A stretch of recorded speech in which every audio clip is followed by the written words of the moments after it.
Unfortunately, the news that has come out today from Amazon is what we feared. We heard about it in the US, now it's coming to the UK. This will cost most Amazon sellers hundreds to thousands of pounds of hard-earned money.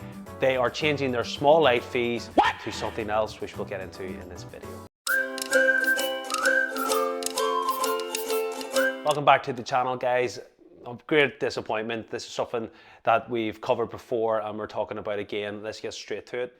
You can see here low-priced FBA rates to replace the small and light as of September 26. So we're not a million miles away from that. Matter of less than 2 months. Starting on September 26th, we'll introduce a low-price FBA rates for all items priced or less than including value tax, £10 in the UK. This means that the price threshold will remain the same as for small and light, providing FBA delivery speeds, and apply a low-priced FBA rate card to all eligible selection. All eligible items will automatically receive the low price rates.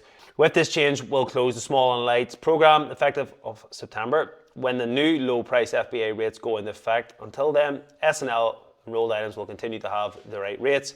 Enrollment of these new products into the program will end on September the 14th. If your products were enrolled in the small and lights and qualified for low priced FBA rates, your fee may see an increase, most likely will, but your products will benefit from the fast FBA fulfillment speed. If your products were not enrolled in small and light and priced below the thresholds, the change will mean that you will pay lower fees while continuing to enjoy the fast FBA fulfillment speeds. To help prepare for this change, we recommend that you review your product offerings, check your inventory status, and review FBA and low-priced FBA rates to assess any changes. And all that, shipping low-priced FBA inventory to Amazon, the prep and packaging requirements.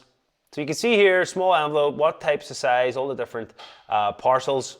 As you can see, that is going to be a change. As usual, most people are only getting their head around a lot of this, and we've already had to switch it again. Undoubtedly, this is going to make Amazon a few more pennies, but you can moan, you can cry. It is what it is. This is Amazon. They increased our prices 24 months ago due to inflation and all the issues. It's just crazy. It's never going to end. Amazon are always going to be able to adjust and change things to suit themselves. As always, all sellers will have the same issue. So take comfort in that. We're all fighting from the same peg. We're all going to take a hit probably in our fees here. Supposedly it's going to provide faster shipments. Personally speaking, couldn't care less about that. All I care about is selling my products and making more money. How long it takes to go to the customer and the customer experience really doesn't bother me that much because my products are always fine. But whatever. If you've searched for a video like this, then you must be relatively new to Amazon FBA. Check out our 7-part series. You're going to get all the information you need from start to finish in the best order that makes you the most money and the most best value you can get. Don't need to buy a course. It's all here for free. Check it out. I'll see you in the next video. Peace.